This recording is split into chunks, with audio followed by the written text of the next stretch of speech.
life won't fill your heart.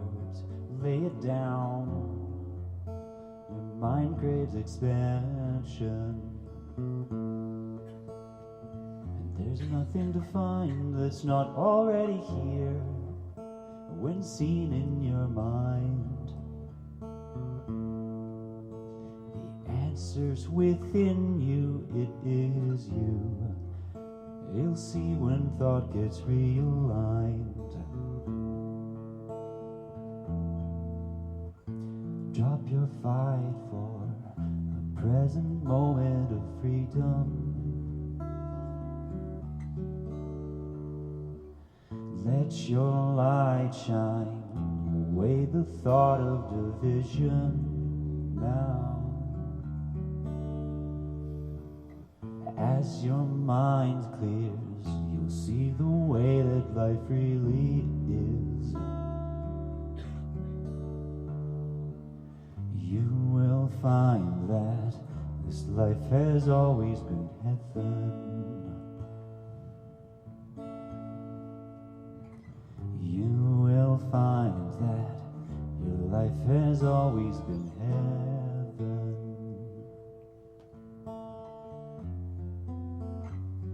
In this life, there's only one way to know oneself, perfect love, a living experience. And a stable mind is what you deserve, the only thing that satisfies. But there is no need to force through, it's all taken care of. Just drop your fight for a present moment of freedom.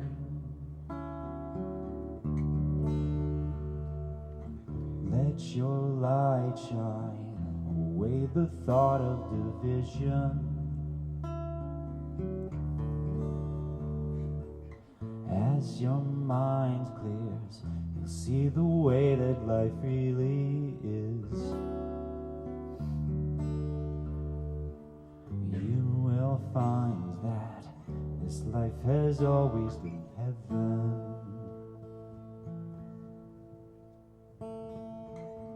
You will find that your life has always been heaven. Now you will find your life has always been heaven.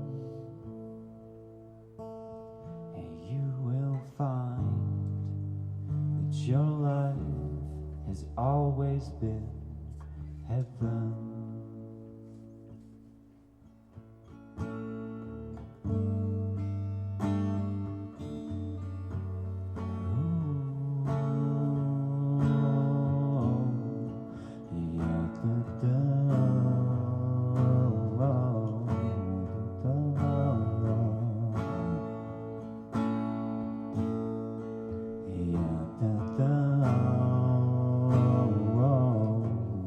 Oh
second song.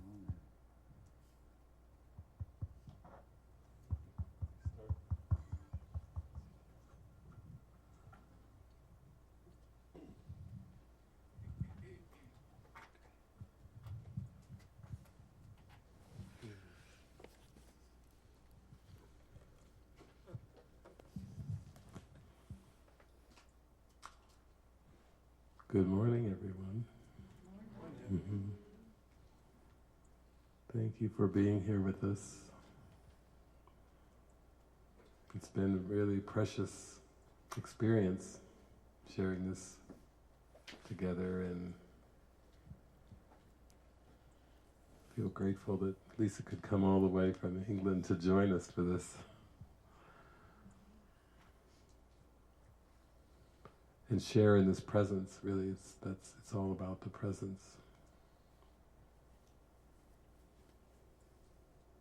What's been so wonderful is, again, this experience of how presence is everything, and methodology, theology, everything else is nothing.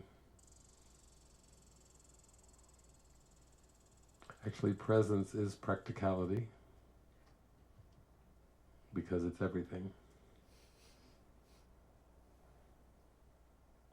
And you may find a resonance with certain words or methods or beliefs that seem helpful and resonate, and that's wonderful too. It's like an inroads to presence. But really, it's all about the presence. And I felt that with Lisa coming and sharing, that would be wonderfully apparent to everyone, how precious presence is and how joined we are in that, how still.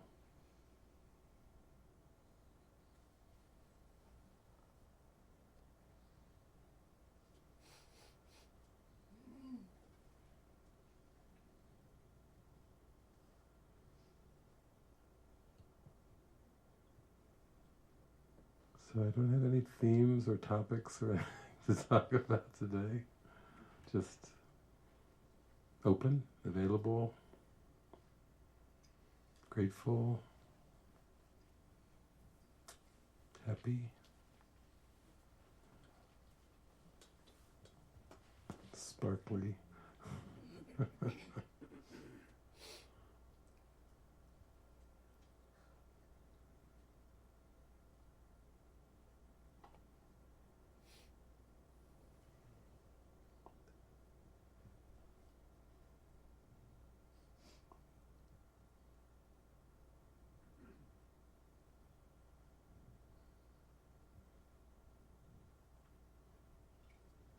This is usually how everyone looks after a dance party.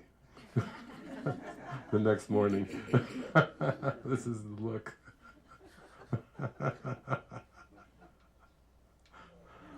If there's anything that was stuck, it usually has popped out of there with the dance party.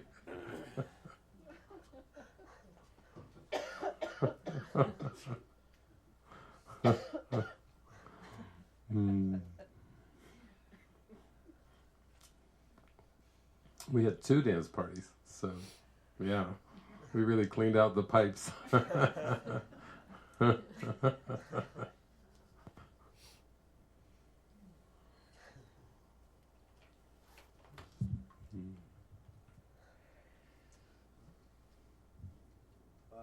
about for those of us who are leaving, keeping the flame alive, taking it with us. Keep the fire bright.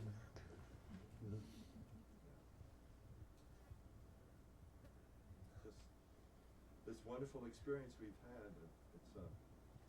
and feeling the presence in everyone here, and then feeling it, keeping that alive. I know we study the Course and all this stuff, but eventually we'll just kind of dance out. Well, you think... Oh, I could turn it on. Hello. Well, you think you are an experience, you will lose it. We get all our mics there. Okay. Is it working? Oh.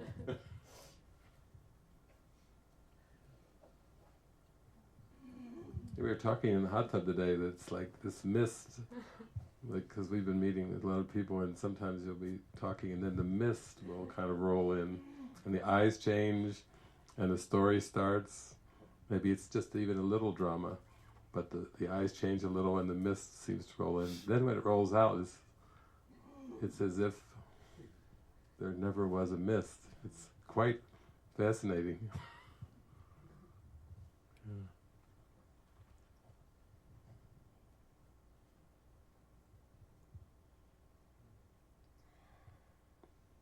Well, that's the thing. See, there's no mist now. And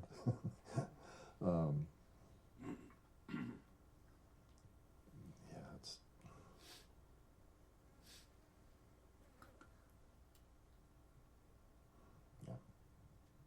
there's no mist. Yeah, back in the 1990s, I had this dialogue with this student, and it became more still and more still and more still, the gaps between the words, and then it became just complete stillness. It was just this deep presence for some time, some minutes, and then she came out to ask that question, how do I keep this? And the Spirit said, leeway. And she said, what? And the Spirit said, you want leeway. You want there to be a future.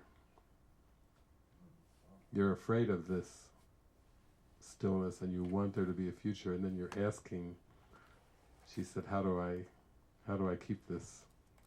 And that rose out of this, like a fear of stillness, of total acceptance.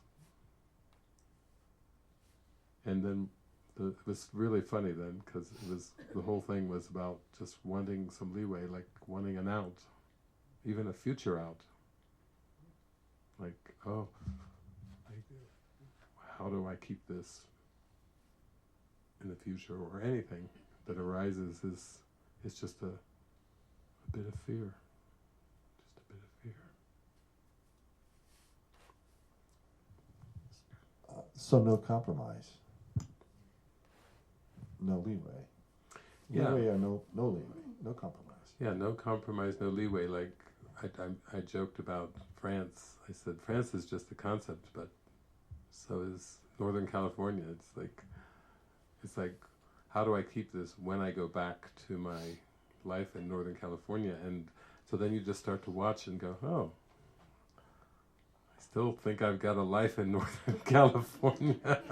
And then you start to laugh at that too, because the stillness, it just doesn't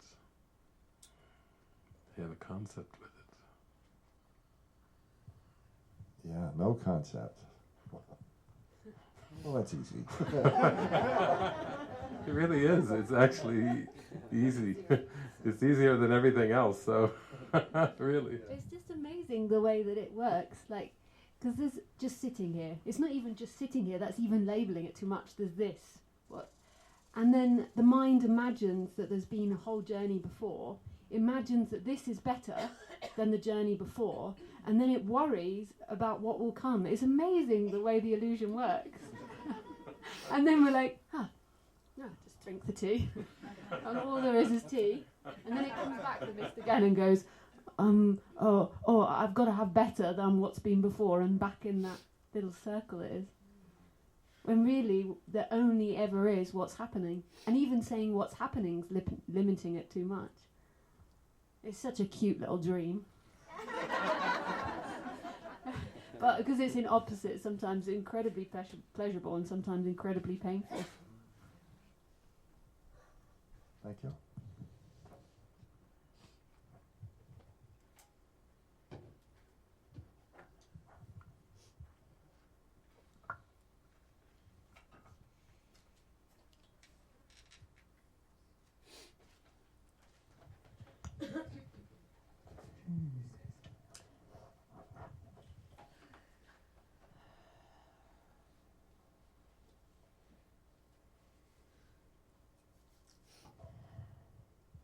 kind of an ill-formed question. What's bubbling up for me today? There's a rawness that I'm experiencing. And so my life is extraordinary, and just moments of holy experiences and miracles, really. And I experience them as such. And, so it doesn't feel different to me being here or the next moment or the next moment. I mean, I get off on, phone conversations with Delta Airlines. It's like this incredible exchange of presence with someone. And that place I got to in the spiraling,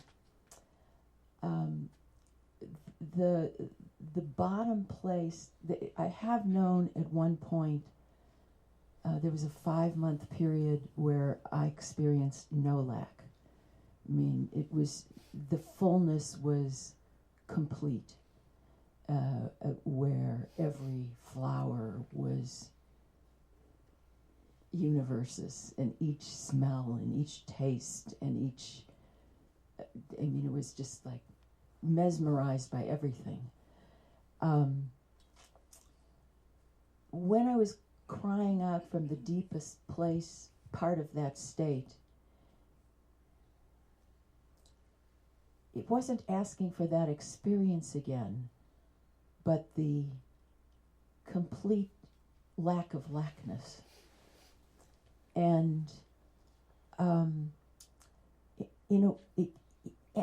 I really can and am able to choose happiness in any moment. And so the dance party was, I was kind of mopey at the beginning. I just jumped in and chose a different state. And I had a blast. I mean, I was like 100% dancing. And it feels to me that my life has those magics, but it doesn't have intimacy. And I know one meaning of that is into me I see. It's like I don't have the friend to call up to go to dinner. I don't have the person to go to the show with. I don't have the intimate partner, although when they appear, everything gets, very, very, very juicy for me. And I somehow don't have that. It's not that I could really fit in community.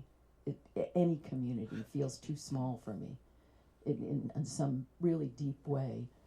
And, although I've lived in them an occasion, but there's some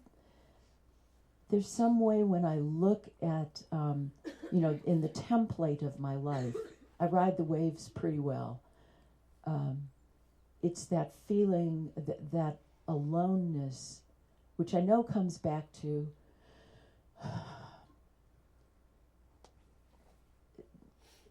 knowing once I experienced a state of no lack with God.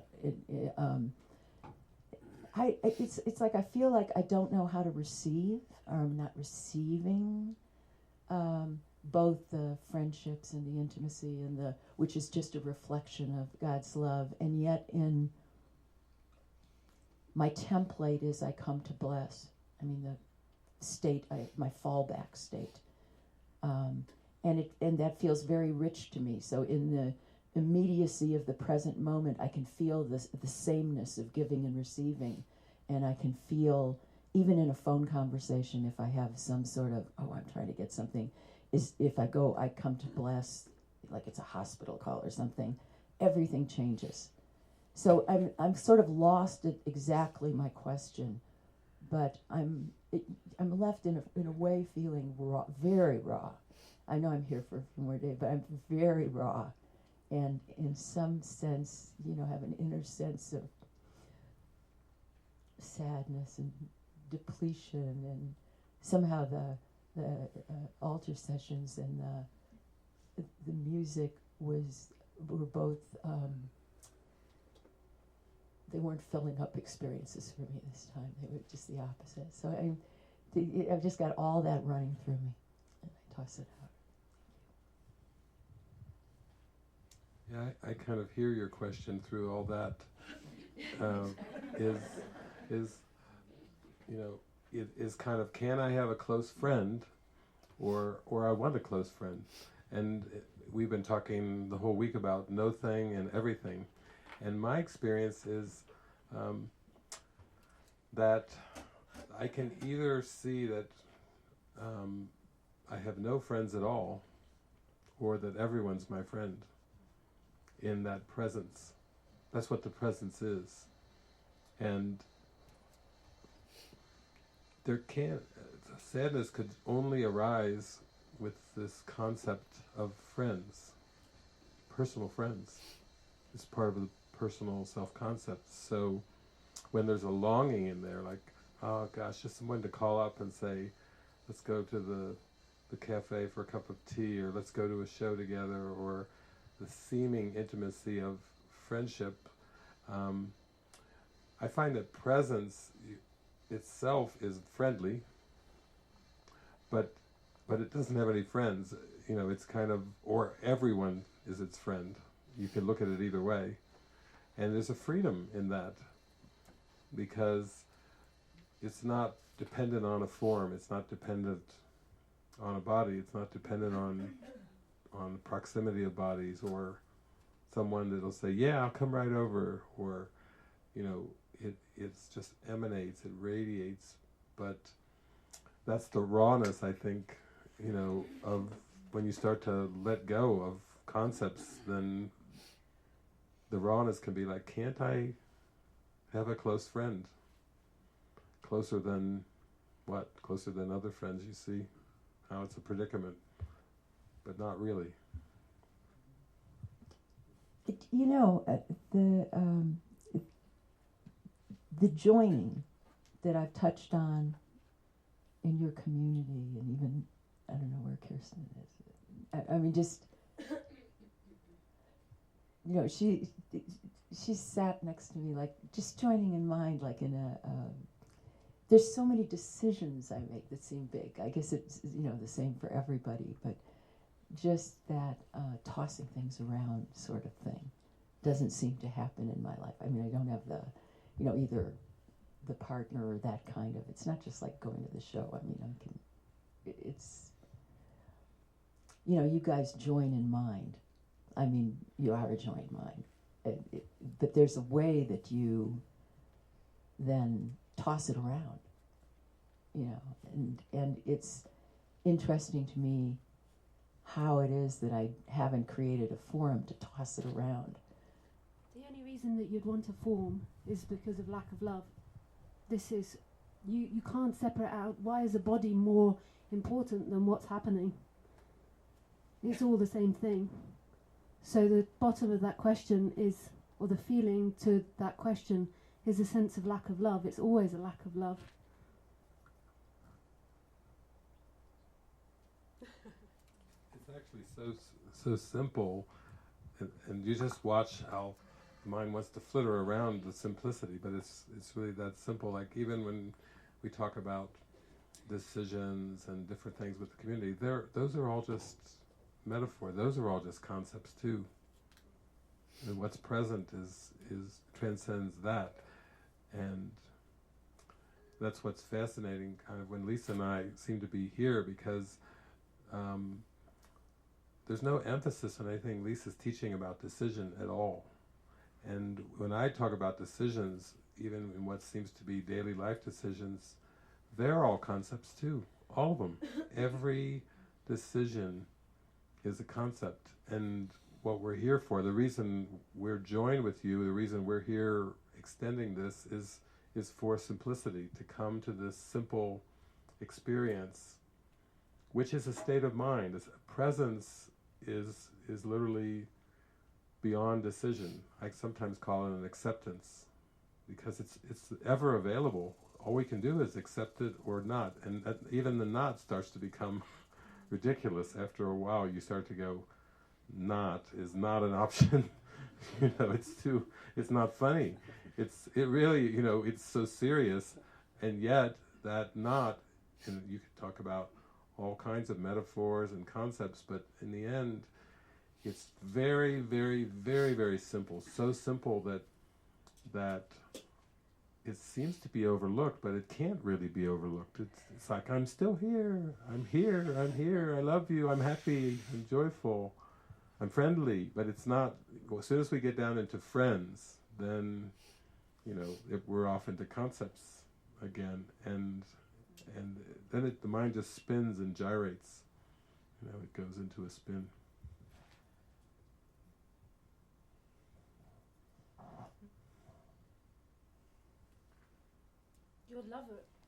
Your lover is what's happening.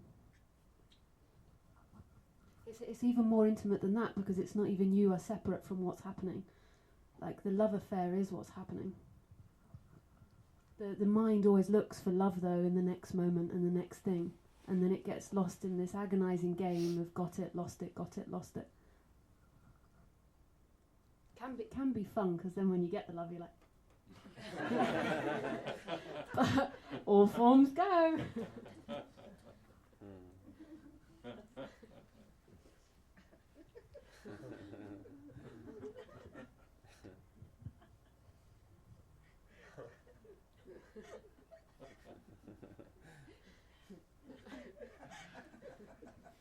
It's the same with experiences as well, because often the awakening process can produce a lot of bliss and a lot of experiences, and then the mind does it with that as well. So then that becomes a new thing to lose, and that becomes the new lover, the awakenings.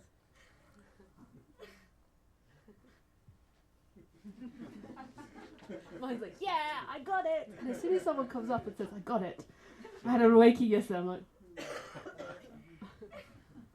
I think you can fall in love with mystical experiences, and the more you have, the more in love you are. But what's happening? But everything is the love affair. You can't separate out one experience and go, oh, I had an epiphany, I am awake,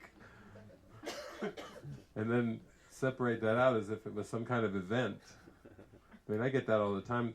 They say, when did you awaken? And that's the most funny question to me. Like, but people actually ask me, they say, when was it that you awakened? I said, what do you mean? And they say, when? To me, it's kind of, obviously only now could be the answer, but they're going, when? Like, come on, answer the question. And I say, what are you talking about? They say, when on the timeline did you awaken? I said, oh, you think like a person awakens on the timeline? Like, suddenly there's a time when Siddhartha or Jesus, when? And I said, no, persons don't wake up. They're like, what do you mean? Because the assumption is that they're enlightened persons, enlightened beings, avatars, or whatever you want to call them. But those are just concepts too, and those concepts, block the awareness of just what is. It's a presence. The presence was never on the timeline. How could the timeline or any aspect of the timeline wake up to the presence when the presence just is? It's like people don't wake up. Sometimes we joke about an enlightened cat or an enlightened dog because they're so loving and everything, but they're just a reflection of presence. They're not, the presence isn't in the dog or in the cat. We joke about those things, but really you start to see it's not to be found in any separate or specific experience, even a mystical, even if you had a revelatory experience and it was a blaze of light and the whole world disappeared, well, okay, but it doesn't go on your resume. You can't go, okay, now I've had a revelatory experience. And there's billions of people who haven't. So you see how it just wants to go one notch above. Now it's got something to put on the spiritual resume. That's not it either. That's not it. We just have nothing. That's like that time when I went to China and the Hainan, and the guy said, I listened to you all through Shanghai and I got absolutely nothing from any of your workshops, and I've flown all the way to Hainan, so what have you got for me? And I said, if you hang around me, you will seem to lose everything that you've got. So maybe you better watch it, because the thing is, there's not a promise of something. We're not saying, I promise you this, I promise you some kind of what? Something to put on your spiritual resume. No, it'll be empty. It already is, so you might as well get used to that. Yeah.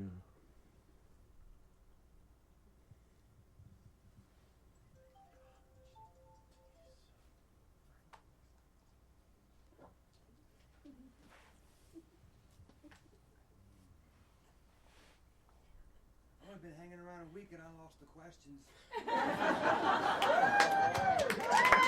Wow.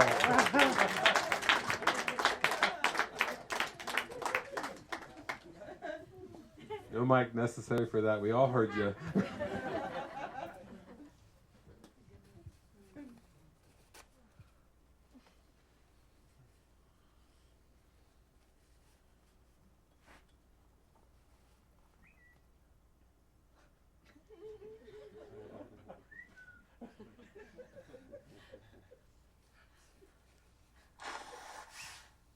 Can't even tell the difference between an animal and a phone anymore.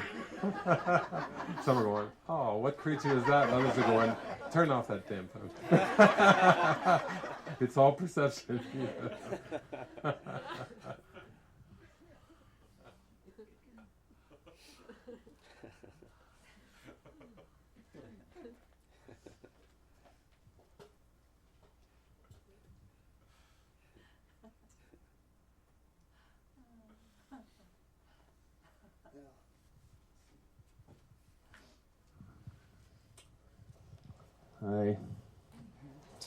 I feel shitty.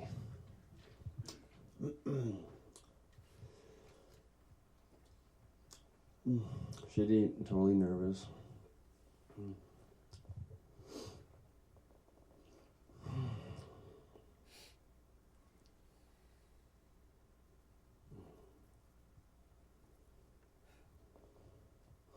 So this is all speaking to me really well. The mystical stuff, the mystical experience thing.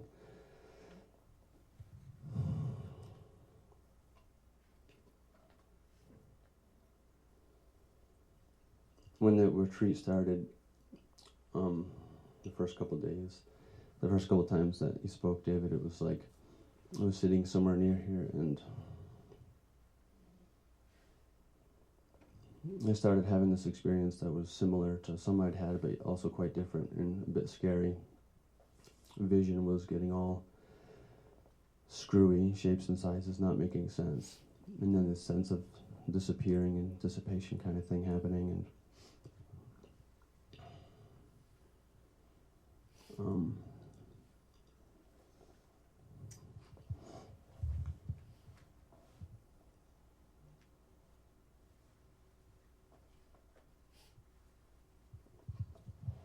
so, but then, of course, there is this love affair that's happened, these experiences, with what I experience as my A timeline. It's been happening for about a year now. There was like a one moment where everything was different, and it's been quite different since then. And then mystical experiences being kind of this thing that happened all the time now, all different kinds. Most of the ones I've heard about, I've had. Just feeling like I have no head, just pure consciousness, just here-ness, just all, everything I've heard about, it's happened. And then it has become this, it just becomes another addiction, another thing to hide in. So seeing that's why I'm with this community, because I was drawn here to be drawn back into the experience because there was still pain. That doesn't fix pain. It doesn't fix anything. Actually, it doesn't do anything. Actually, it's not. But the draw, I'm still experiencing this draw and this concept that does seem to be so latched onto still, that there is going to be a moment. It's still latched onto, and then when the mind sees that, trying to be open, there's always a, well, what do I know that there won't be a moment? What do I know? What can I know? I don't know.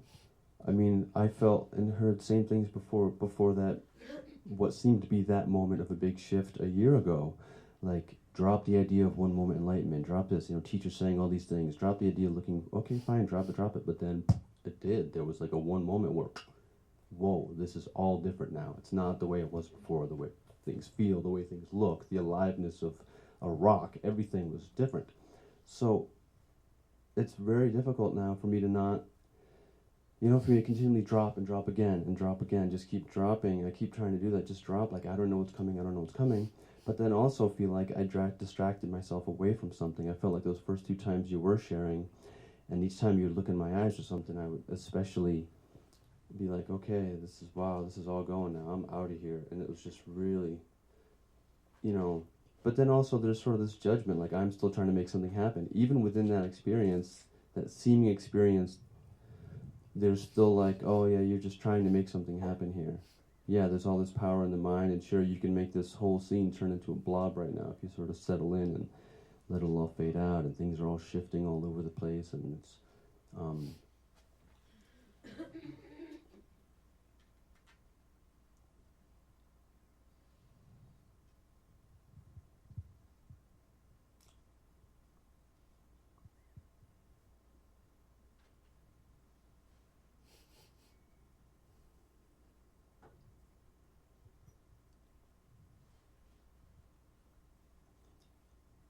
yeah, I'm kind of sick and tired of still having to have some experience of like, I don't know, or like coming back to humbleness to feel, just to get into the love.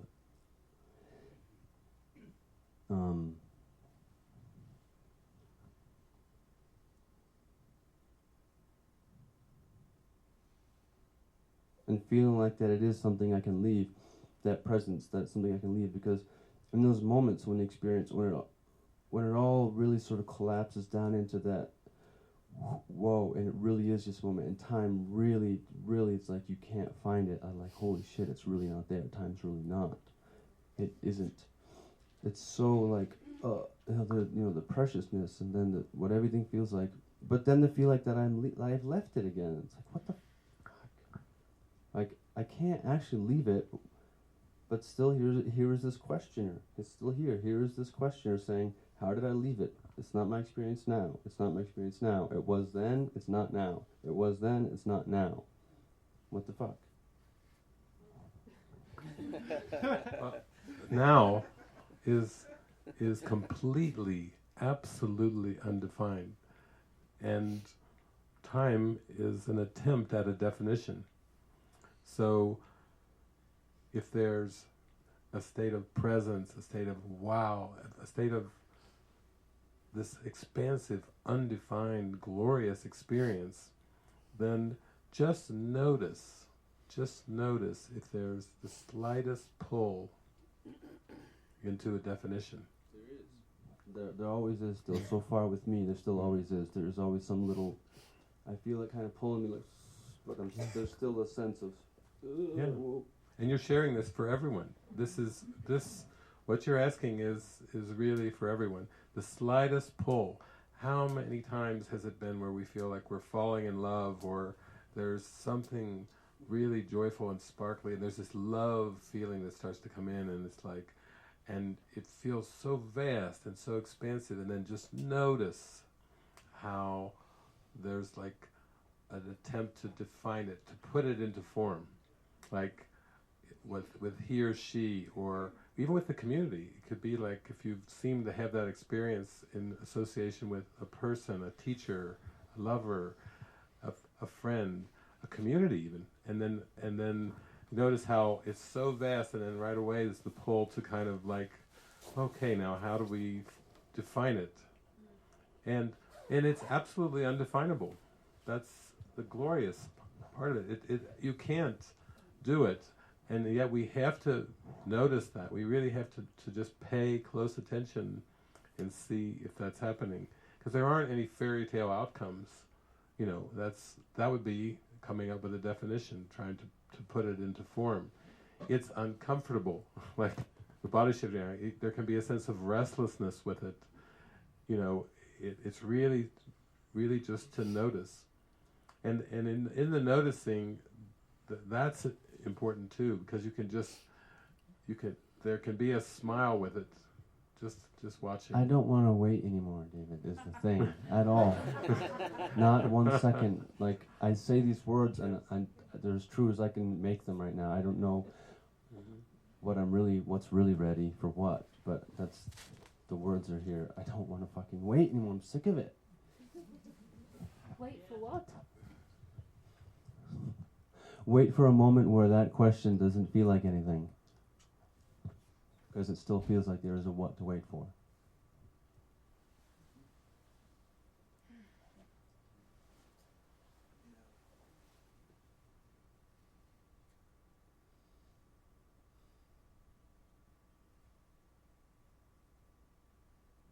You can hear it in the wait. That's the time. That's a desire for definition.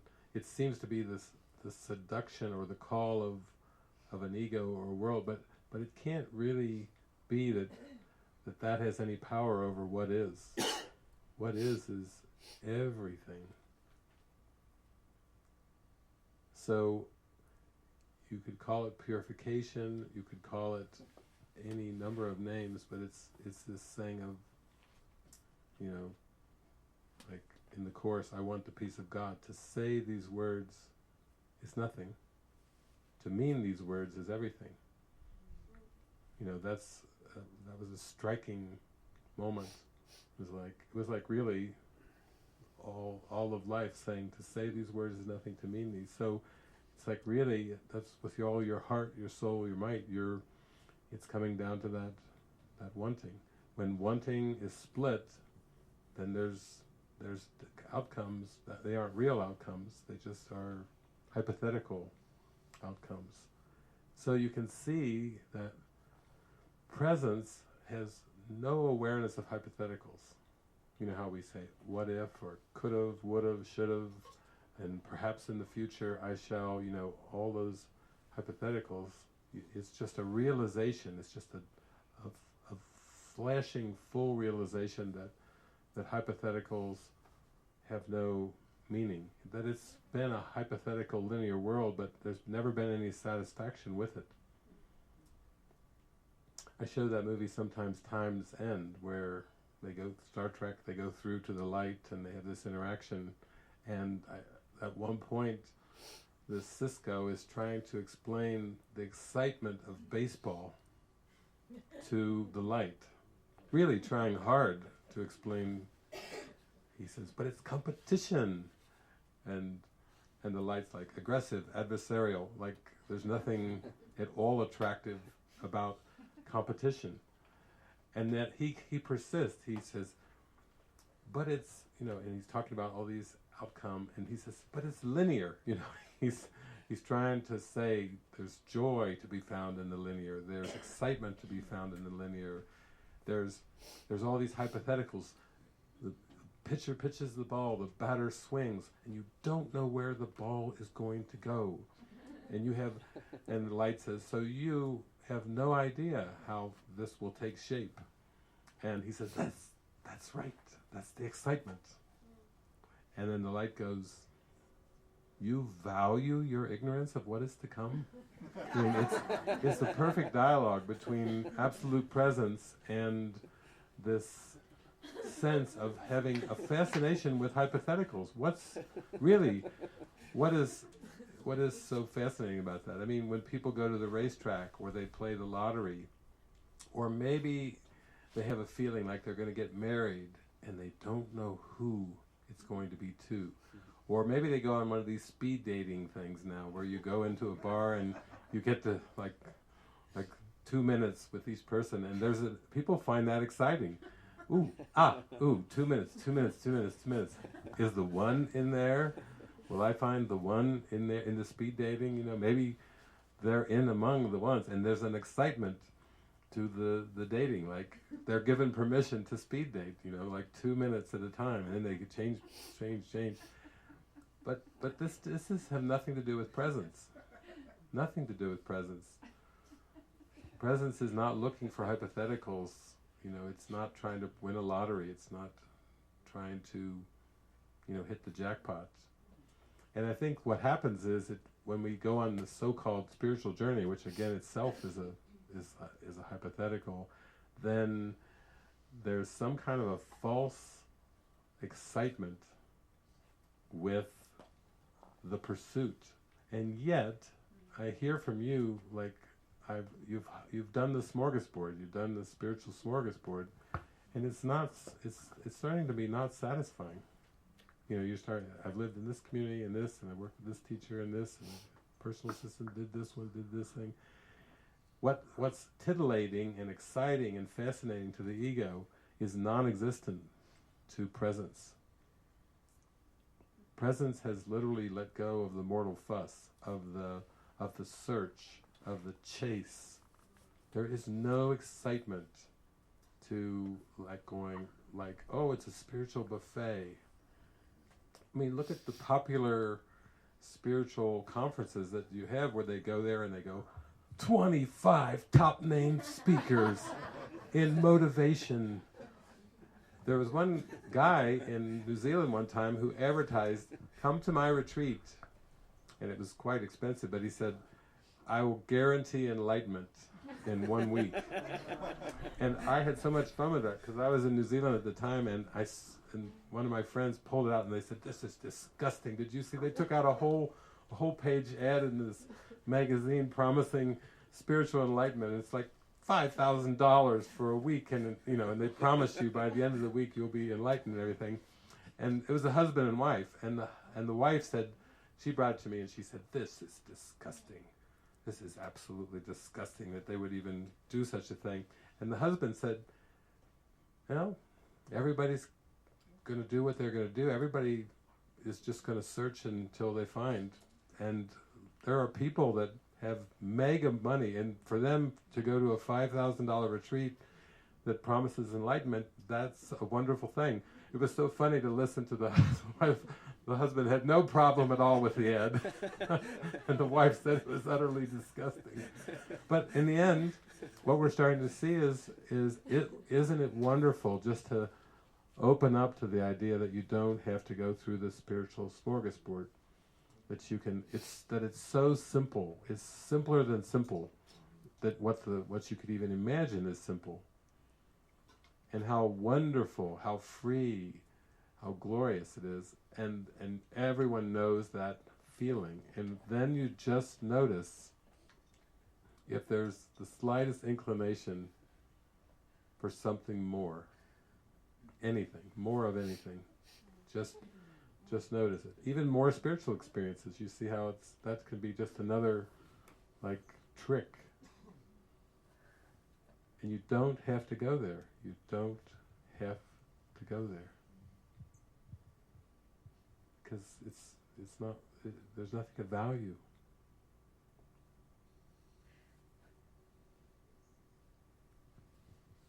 Even with time, I start to see there's nothing really valuable in linear time. It's wonderful. Then you can, this is fun. Now the fun is really here. When there's nothing that's going to draw you into a definition. And somebody can say, you need to, what to fill in the blank, and you just laugh. No. I feel resistance right now because it's, there's a something that's like, just don't speak anymore. All this speaking will just be covering. I made this prayer last night walking up from down there. What is it? What's this final, come on, God, please, let's just do this thing, let's go. What am I doing here? I'm obviously still hanging on to some things. What is it? Sensation? Sensation still? I'm fascinated by sensation. So what is sensation? What is it for? And it just came, it's to hide from you still, sensation, or how I'm using it. Not that it's here or actually can be used, but my perception is seeing as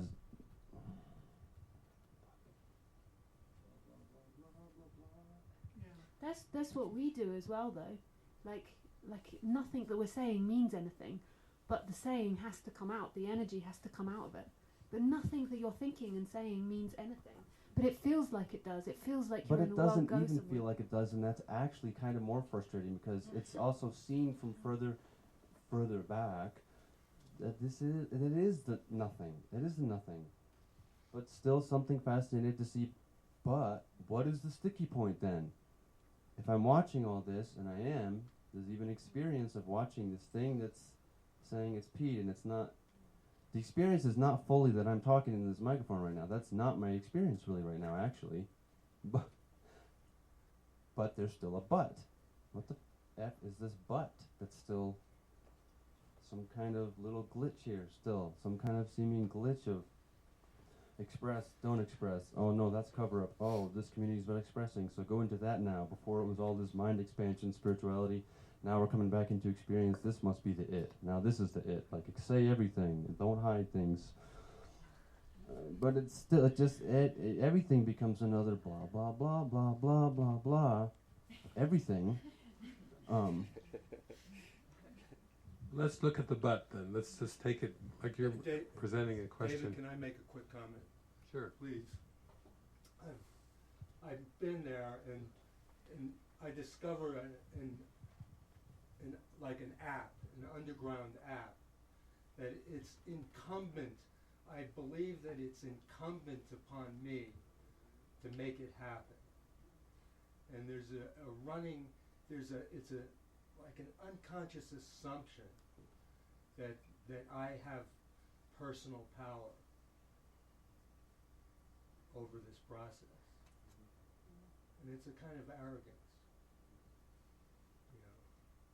I don't know if this That's not enough to just see that or hear. That's still not enough. Thank you, but that's already been thought of and seen. So the but remains.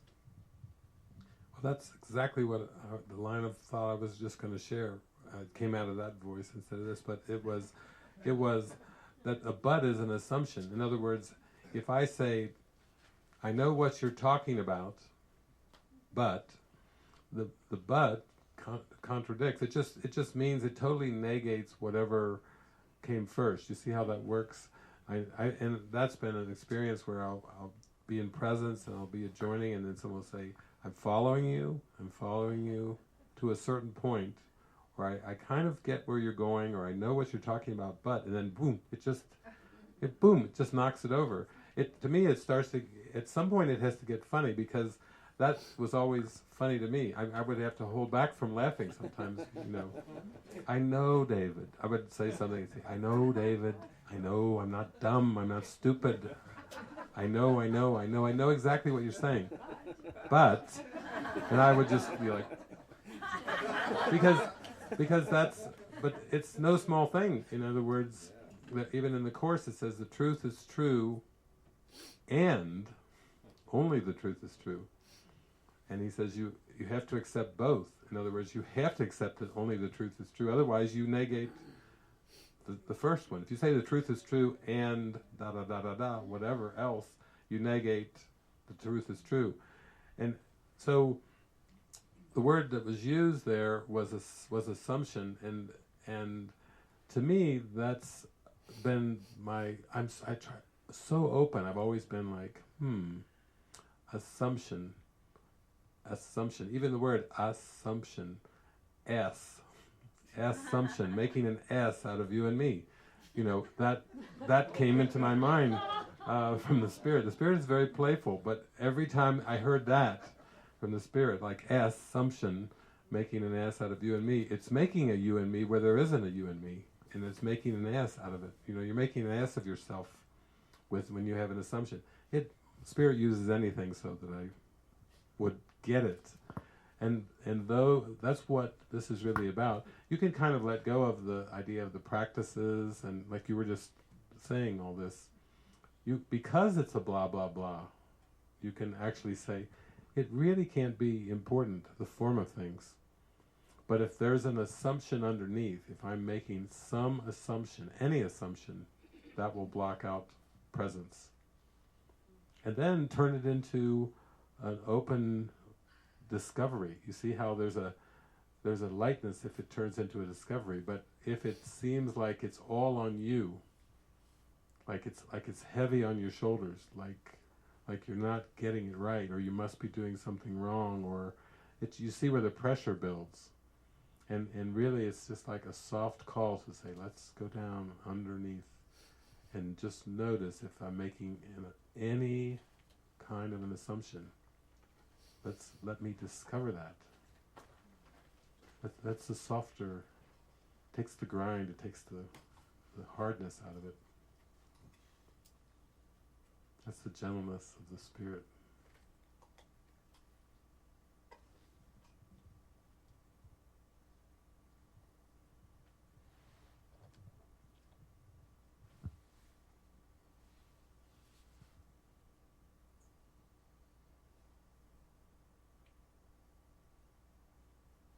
I love reminders, like in The Matrix when they're doing that sparring program and Morpheus starts off with Neo, how did I beat you? And then they go into all these different things, faster and more skill and this, and then Morpheus says, do you really believe that that's air that you're breathing?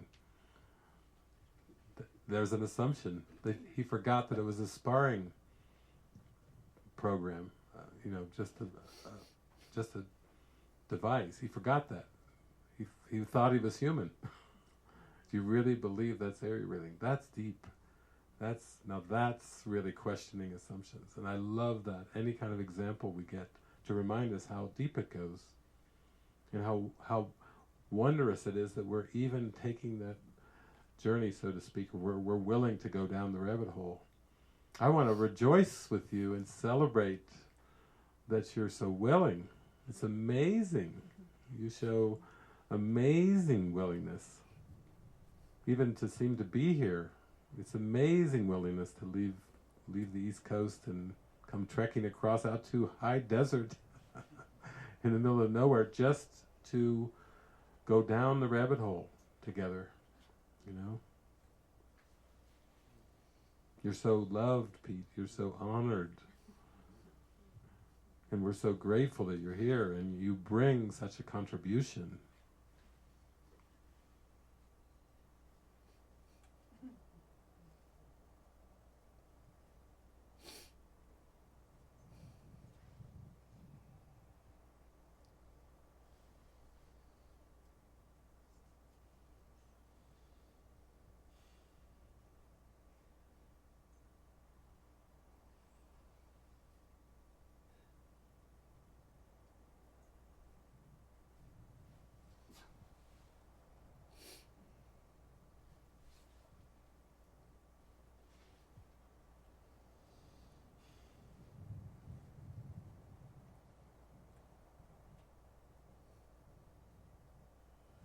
It always comes down to wanting love.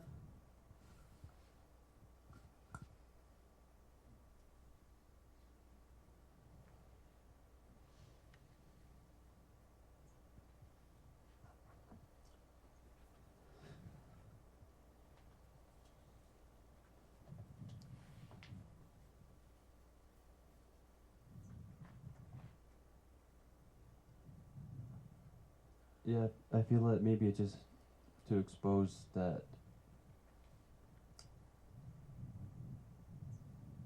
I feel like I've had so much expansion has happened. Looking at the timeline of Pete, it's like oh my God, what I thought I was into what I think I am now. It's okay, another self-concept, but just the expanded version of this now. It's just the miraculous nature of even that.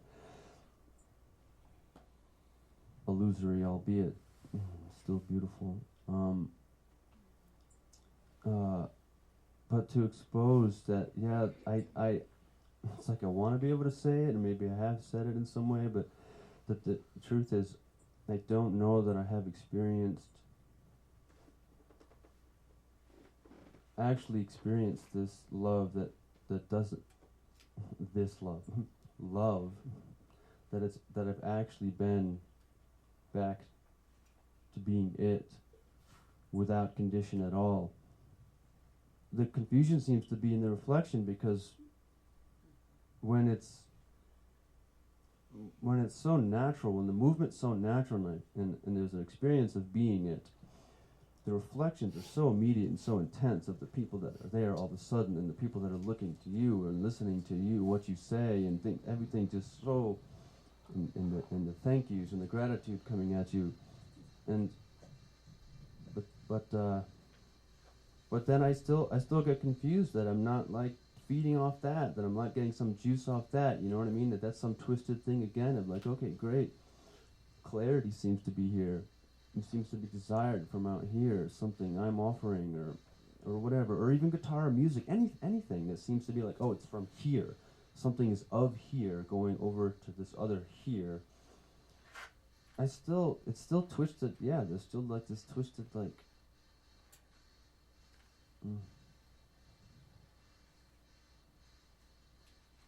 Yeah, it just got all jumbly now, and I don't really care about anything I was just saying, actually. But I think this is kind of, with Lisa's teachings and what I've been sharing, this is where we merge together in the joy, in the sense that persons don't make decisions. Persons never have made decisions. You know, it's, there's a great song that Helena sings. Helena and Al have this great song, Decide for Me. Decide for me, decide for me. Say to the Holy Spirit, decide for me. Even that song saying, say to the Holy Spirit, decide for me. Not saying, say to this person called Helena, decide for me. Or, you know, or it's not a song to persons. And part of this mesmerism called linear time is this crazy notion that people can decide things. They can't. I'm sorry to pop the bubble here, but Lisa and I have got a message to share, and it's not one that really the world really wants to hear very much. It's not going to be popular. You're not going to find it on Newsweek or Time magazine. Persons don't decide. New discovery. You know, it's just not in your lifetime, I'll tell you. It's not going to happen. But persons really can't decide anything. Even when we talk about guidance and deciding your next steps, and I talk about all these things and they seem to be practical, and here comes Pete. I love Pete. Pete goes blah, blah, blah, blah, blah, blah, blah. Good! The emperor has no clothes on. Oh, some people are clear, some people aren't. No, that's not it either. Some people make wise decisions, some people make terrible decisions. No, that's not true either. It's good. You're going to pull the rug on the whole thing. I've been waiting for this. You know, this is good. Persons don't decide. And persons don't decide for enlightenment either.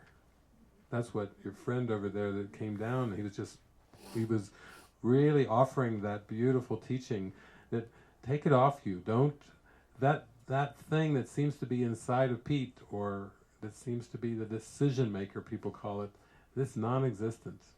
I've been dispelling that for years, you know, this idea of a decision maker.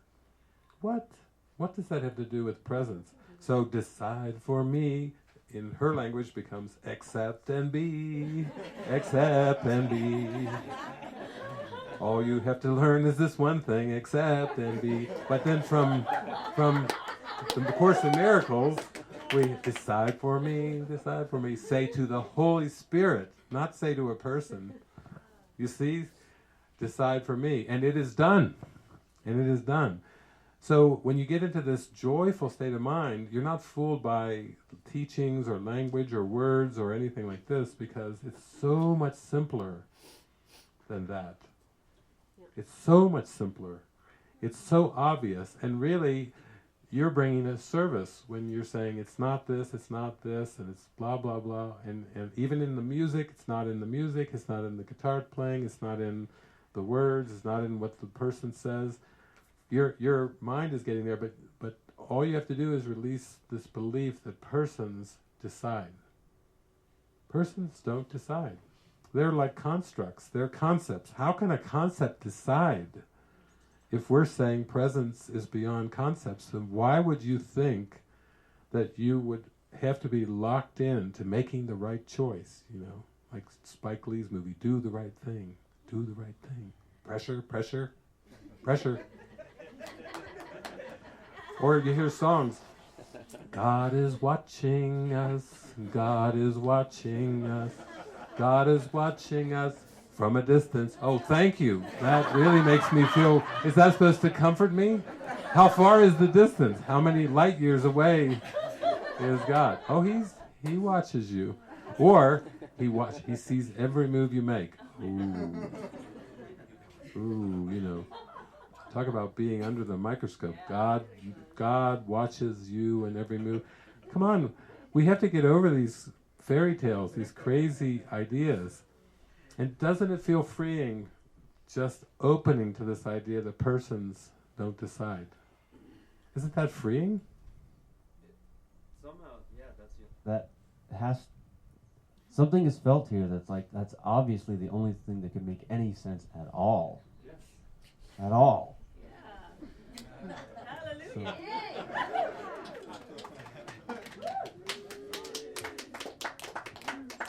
There wasn't any but there. Right, exactly. There was no but with that. You felt it, you spoke it, everyone felt it, and there was even cheers, clapping that broke out. That's what truth is. That's what love is. That is joy. Because there's no contradiction to it. There's no but. There's nothing after it. And it's so simple. But you hear how simple that is. But of course, if that's true, everything that you imagined your life to be in this world isn't. You see that? There's a that's what comes with it. There's a part where Jesus is talking about healing, and he says, "What does this healing cost you? It costs you the whole world that you see." You know, don't you like it when it's straight like that? You know, because then it's not such a wishy-washy hesitation thing. It's like, then it starts to be like, whoa, I feel in love. And that's wonderful. David, there was one more thing coming. It's like, the strange thing is it's already happened. Yeah. It's already happened. That makes it laughable. Or nothing. Or nothing has happened at all. The thing that makes me laugh is in this conversation is that it seems like we're talking to you. Yeah. Really not. It's even weirder. Persons can talk. That's another funny one. They can't decide or talk even. But it seems. You know, for me, it's like it's the same question I was asking Lisa the other night. It's like the disappointment of realizing I don't get to say what should be happening. You know, I just have to be willing to be happy with what is, and have the humility to know it's perfect. You know, and that. But in order to be there, I had to like get rid of a lot of pain. You know, I just had to. Anyway. I don't know if that makes any difference, but it makes a difference to me to know I don't get to choose when this happens, and it's happening right now, and it's already happened. Like one of the people I live with, Mary, always says, if we come from the end of the story, it's like it's all wonderful, and it is. Excuse me, I have to go to the toilet.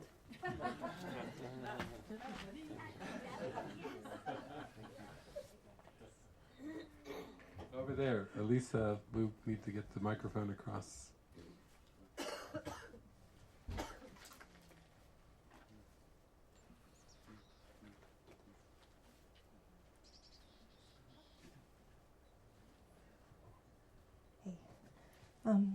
In the Course, they often talk about pleasure and they talk about joy as very different things. That joy is of the spirit and pleasure is more of a bodily thing. But in my personal experience, I don't sense that there's a line between them or I can separate them out. And pleasure can be used in a lot of mind training techniques as well. And I'm wondering if you could speak to that. Yeah, I don't think there is a distinction that can be made from the personal perspective.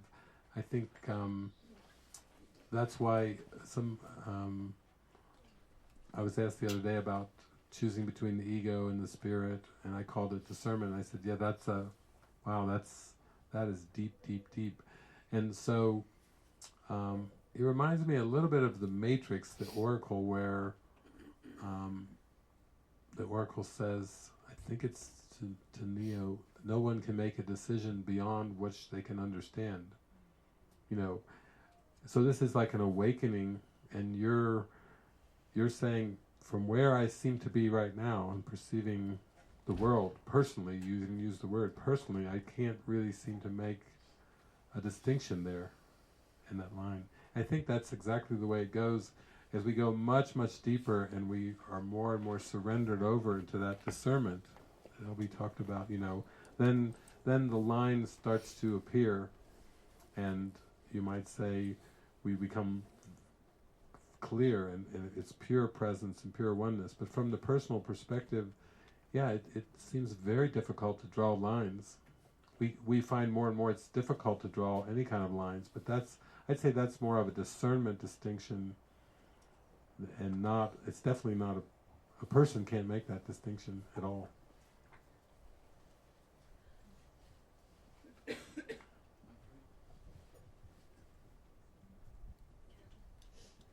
Carolyn's up there too, behind you. Marissa.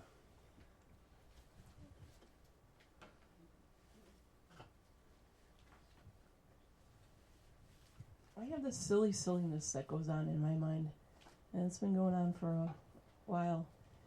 And I'm always getting these death threats, these little whispers of death threats.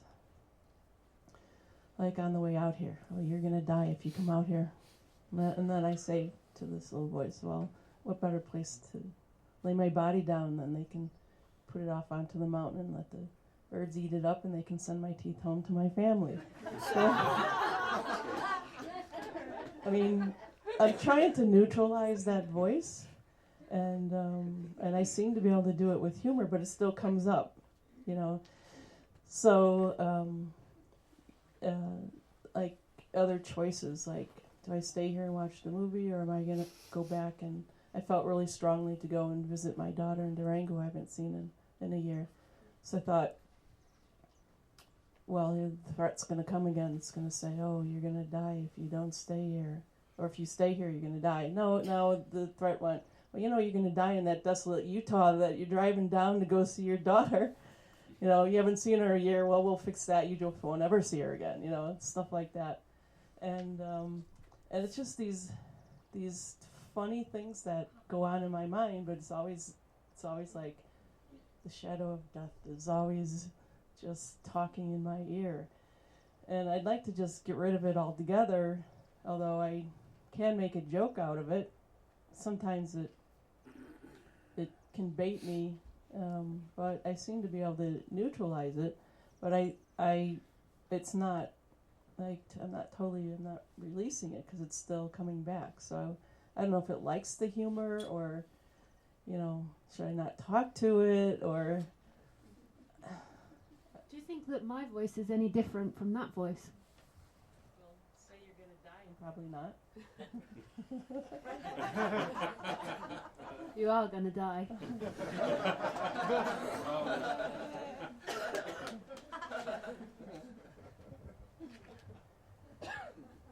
Okay.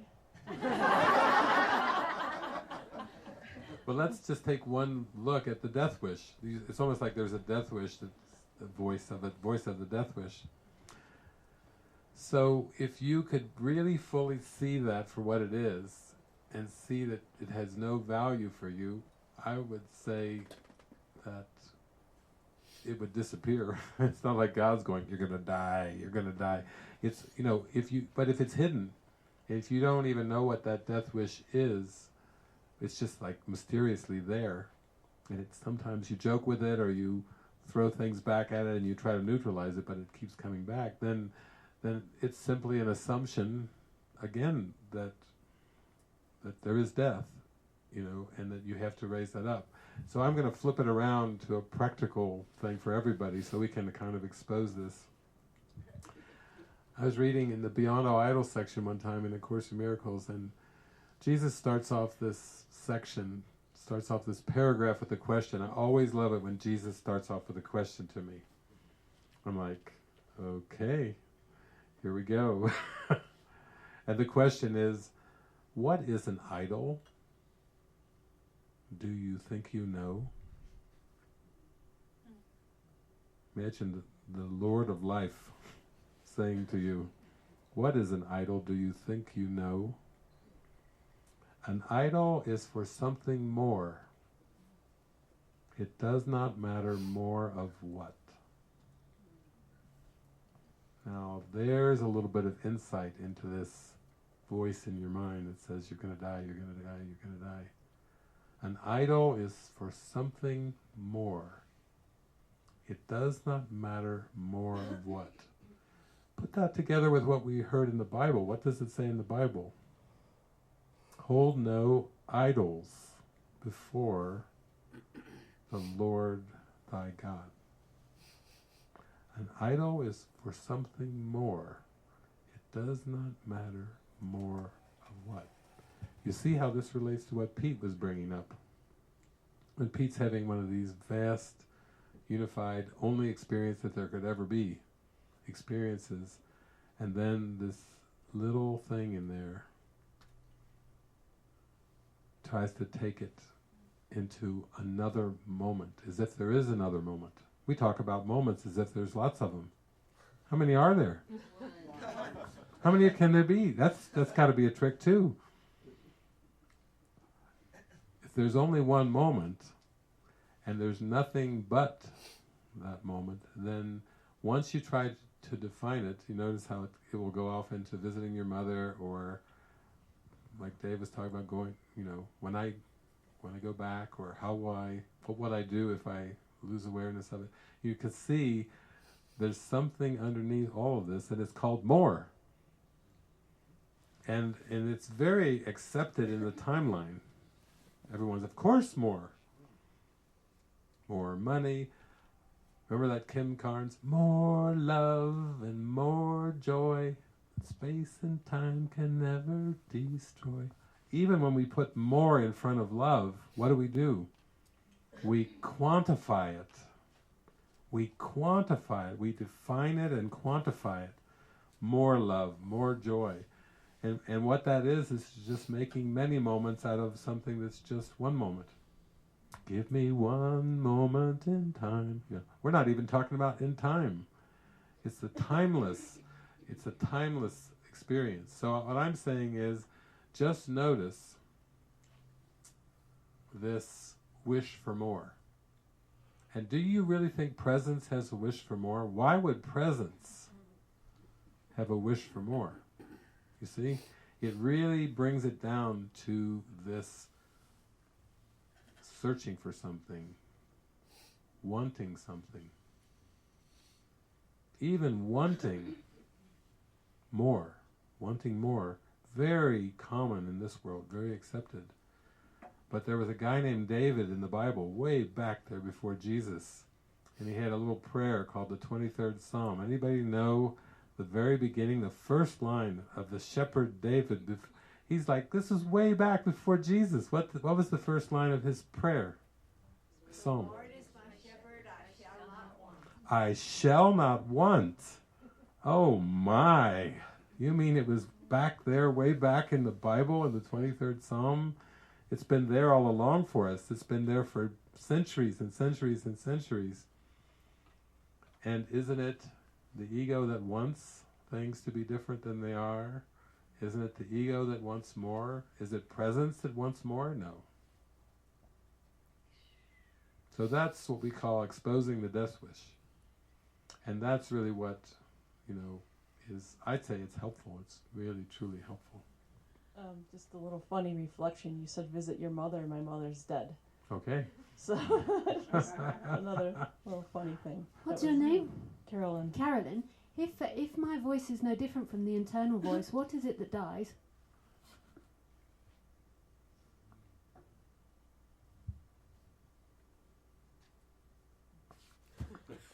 There it is. It's a question that undoes the question. Yeah. What is it that dies? Thank you.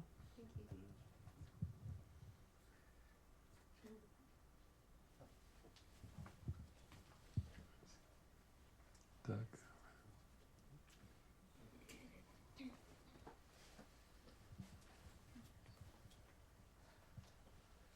I just wanted to say thank you, and the thing that came to my mind, and it's been coming to my mind through this whole weekend, is surrender. Words are so limiting, and that's the sweet thing that I'm seeing. It's more about the experience. When I surrender to what is, I see that what is absolutely perfect right now, and it always is right now. So that's the beautiful part. And we've all had experiences where, through this life, it seems like, it's like, oh, that shouldn't have, why did that, how, why, how?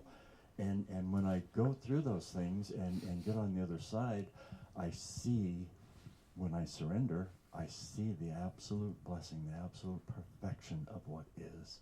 And that's where I'm at today. It's absolute perfection, absolute beauty. So thank you for being a reflection of that.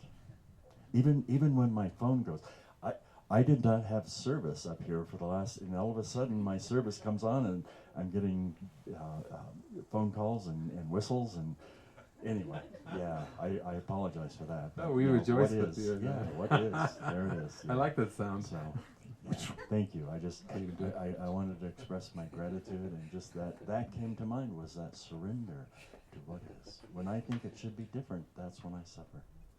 Thanks.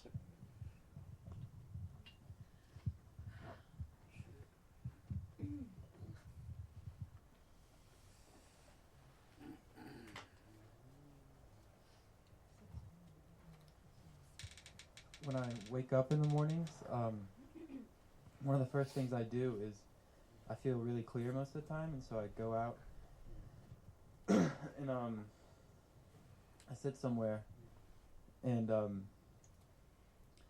I just go into no effort, not a single thought, not a single movement, not a single touching anything, no looking for anything, and there's so much peace, and there's nothing there, and it's so true. And then it's just for a few seconds, and then it's like, oh, but I've got all this stuff, and I got to go back to, I got to do all this stuff. I can't stay here. But if I start feeling bad again, I'll just come back. And then as the day goes on, I'll start feeling bad, and I'll try and go back. And all this resistance will come up, kind of like, you can't go back. I'll kill you if you go back. You can't go back. You'll lose everything if you go back.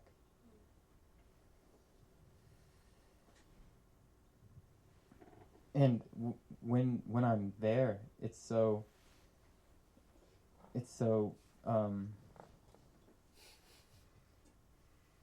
like I could just lose everything. Like there could be just nothing. And it's scary, but it.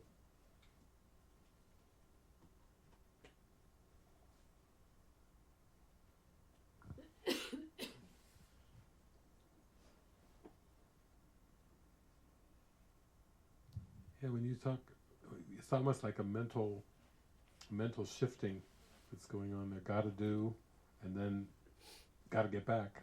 Got to do, got to get back. And I think I had that experience in my life where I thought, why is this so? What do I have to do? All these shoulds and ought tos, and I want to live a spontaneous life. I want to live so spontaneously that I'm inspired by joy, and that's my only motive. I could see everything that I said, I got to do these things, was all inspired by fear. Everything that I said in my head, in my mind, I've got to do this. It was always, I've got to do. And so I seemed to play that out with university for 10 years, and in relationships and organizations and everything. I said, no. I want to live an inspired life, a spontaneous life, inspired by joy. In fact, I met a Course in Miracles teacher who was like 60 or 70 years old, and I visited him one day, and I said, would you like help doing the dishes? And he smiled at me and he said, if it brings you joy. I thought, wow, that's the kind of life. if it brings me joy, that, and that's, I call that an involuntary life. That is what's available. it's actually possible to live inspired by joy. When Lisa and I are in the hot tub, we've never had one conversation about fear of future consequences. You know, like we get in the hot tub and like, well, I've got some. Most of our time. You know, we're not talking about if we don't do this, then we won't have enough money, or we won't do this, and da da da. We just don't have. We have inspired, light, bubbly conversations because we have an inspired life. In fact, I wouldn't go anywhere and do anything unless I felt an inspiration with it. I don't even have phone calls. I don't even answer emails unless I feel inspired. I'd rather just, and I know you have a nice autoresponder, nothing personal. She said, send me one of the audio files, so I sent it to her and I got an auto-response. It's nothing personal, but I don't answer a lot of emails. Okay, that's beautiful because that's the way to live. Who wants to live according to a bunch of shoulds and ought tos? Who wants to live with your whole future planned, that you've got to conform to society and parents, even spiritual communities, you know? If I wasn't inspired to be like shining and sharing like this, then I would go and seemingly into what I was inspired by, because it comes so easily and naturally in inspiration. But when we're going into future fear of consequences, it's just not fun at all. And then if you do go with it, like, okay, I should do it, okay, I'll do it. Then you wonder, how do I get back to that morning state? You see? It's a mental vacillation, but it all comes from living your life based on fear of consequences. It's actually possible to live without fear. You can live an inspired life. You don't have to live based on fear. And what is it you can really lose? You know, really, you know, they take your car away, they take your house away, this and this. You start to find you're perfectly provided for anyway. You didn't really lose anything in the first place, you know. You're happy, actually, that you're so inspired in the moment. So I think that's really what I hear when you talk. I said, you don't have to play that kind of mental gymnastics of, okay, I should do this, I have to do this, and then finding yourself in the middle of those shoulds, wondering, how do I get back to that blissful freedom? You know, you don't have to play that game at all.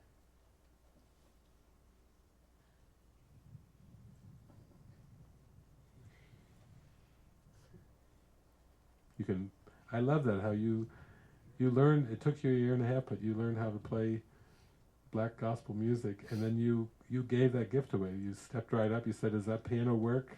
I said, "Yeah."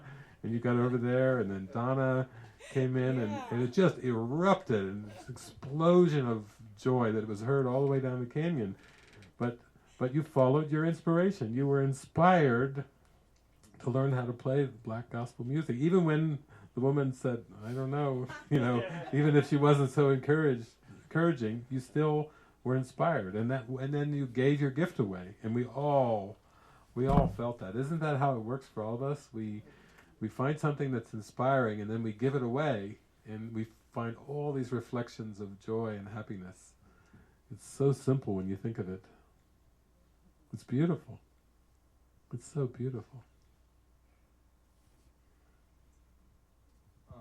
When I'm sitting in that stillness, it's like, this is nice, but I can't do this forever. Like, this is really peaceful and blissful, but you know, I got a life to do. I have personality I have to go back to. How do you do stillness? I don't. Yeah, that's so cute. You don't have a life to do. Life does it. And then the movement is still as well. And there's no longer someone doing life. So that's really sweet.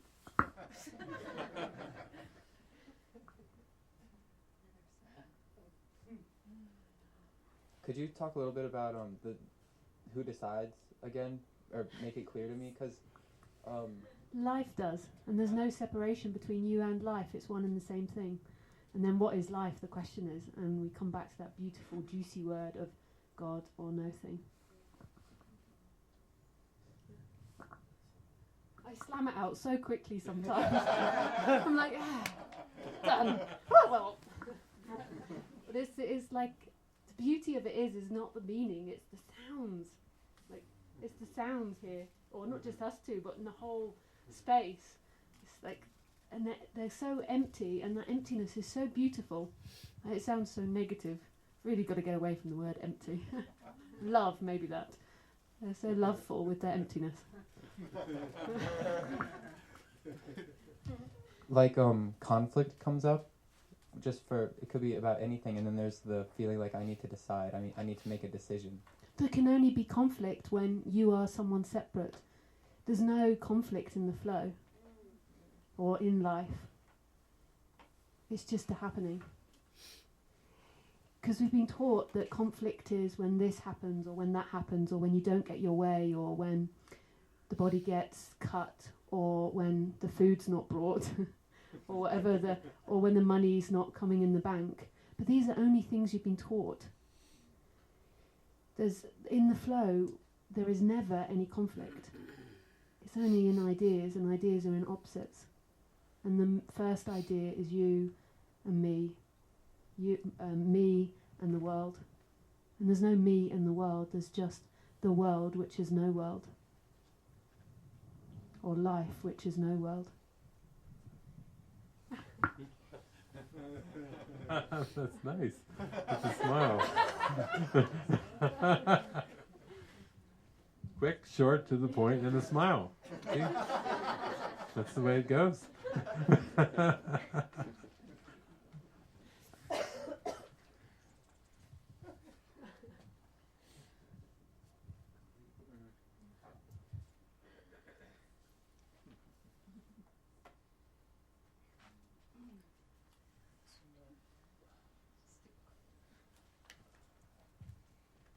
Oh my gosh. Something just burst for me. I think it started when Pete was talking, where I realized every moment of discomfort I'm in the past or the future. And when we were talking about even Holy Spirit decide for me, all of a sudden that was future. It's like nobody's deciding. It was like, oh my God, it was and somehow I got so happy. And it was because I could see in all that junk I was saying before, how it was just every moment I would be going into past, future, past, future, past, future. And somehow when you were talking about, staring at somebody's eyes, and then there's that moment of, looking at past, future, deciding, oh, and now how do I interact? How was this then, here, then? And there's this sign in Berkeley. There's these 12-foot things facing each other, and one says here and one says there. And I used to kind of think, oh, those are choices, and it's like I used to think, oh, which is better? Do I want to be here or there? and all of a sudden, I realized, here, it's the here one that I want to be. So anyway, I got very excited, and it was, wow. Right. Yeah. Now the brain's gonna pop. Here it comes. It's just funny here, sitting, and it just feels like this movement and that movement and the movement of the laundry lines and the flowers and the lily blades and everything, and even thought, they're all almost like the same or equal. Like they're all almost like, does the thought originate or the choice originate with the lily blades choosing to view the flowers a certain way, or the laundry lines, where is that pseudo agent originating, and just the illusion of that, and it's and in a certain sense, yeah, it's just the one movement, and there aren't separate things, and it's just and spontaneity too, like even well planned out thoughts or planned out whatever, anything, or even contraction or fear or whatever, that's spontaneous too, and there's a fresh aliveness, even staleness or dullness or boredom or nostalgia or whatever, or mist or whatever, mists of the mind are appearing. There's still a freshness to that as well, I feel, or that's being felt for some reason.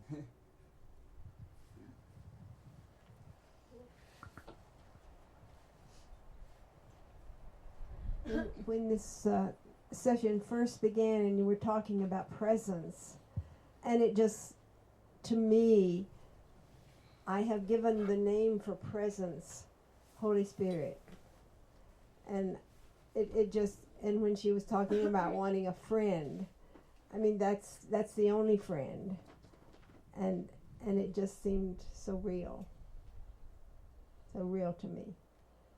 And I've considered within myself, I've made a concept out of God, I can make a concept out of anything.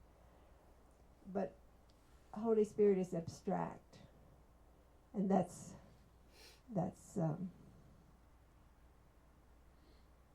the only thing, really. That's all. Kind of like the wind, you can feel it, but you can't see it.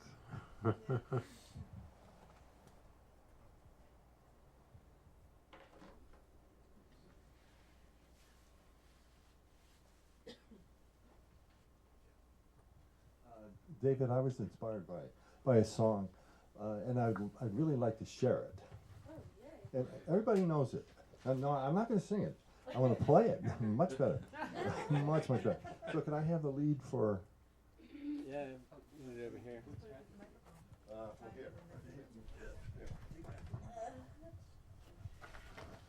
you want to plug it into the board? Kevin can be your runner, I think, run it across after David sets it up. I just lost it.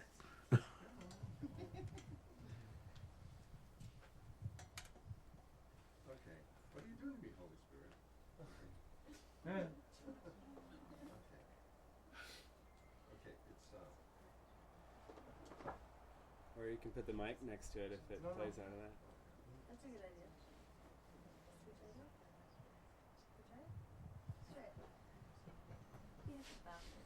He's trying to find it.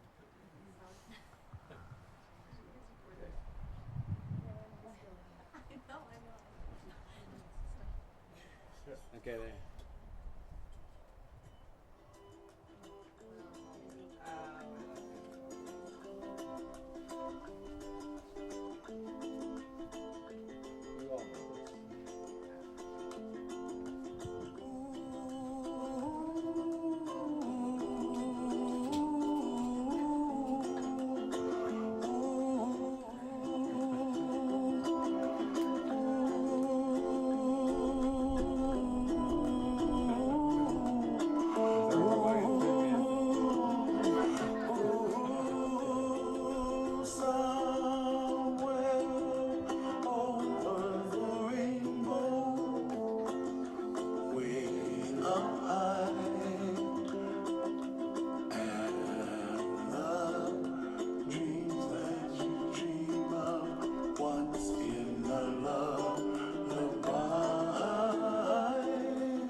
Here's the best part.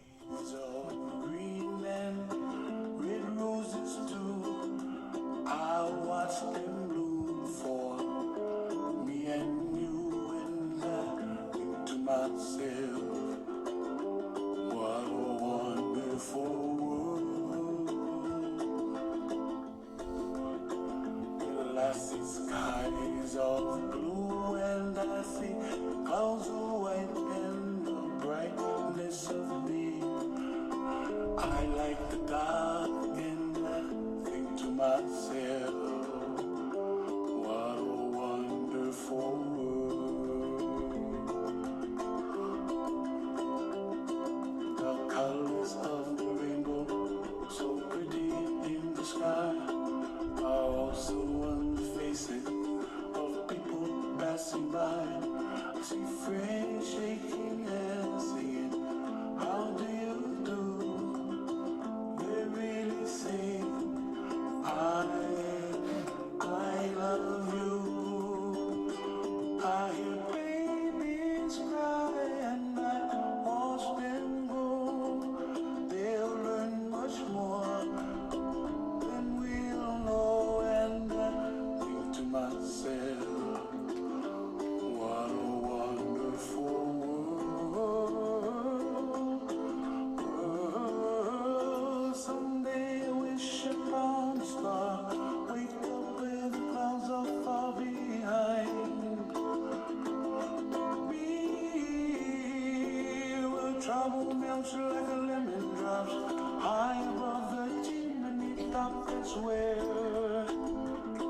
you'll find me, oh, somewhere over the rainbow, way up high. And the dreams that you did too, why, oh, why can't I?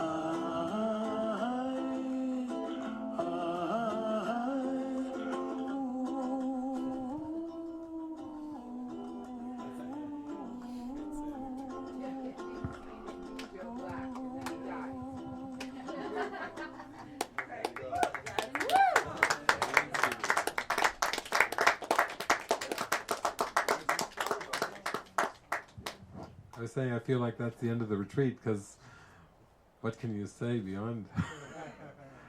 Oh, there's something that can be said beyond. The hands go up. Are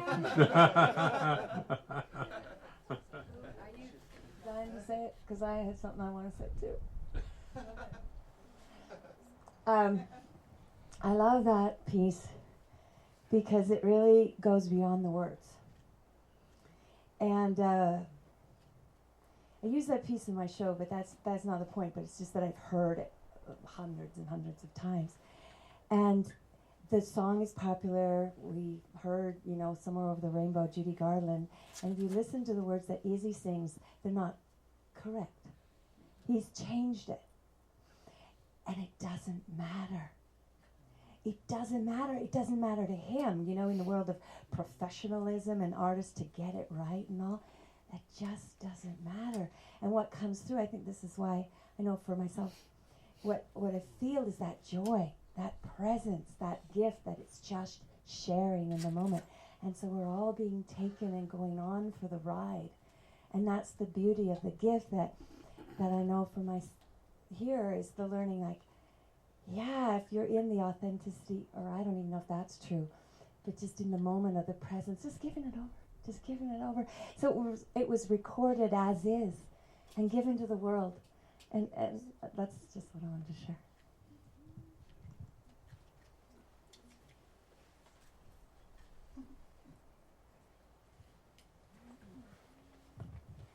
Presence has a mantra. This is it.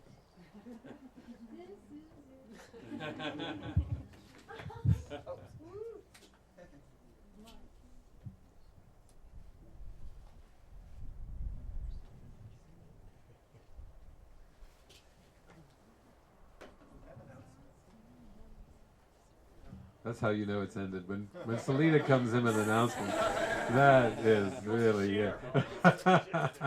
It's over. Now he's going to tell you how to all leave.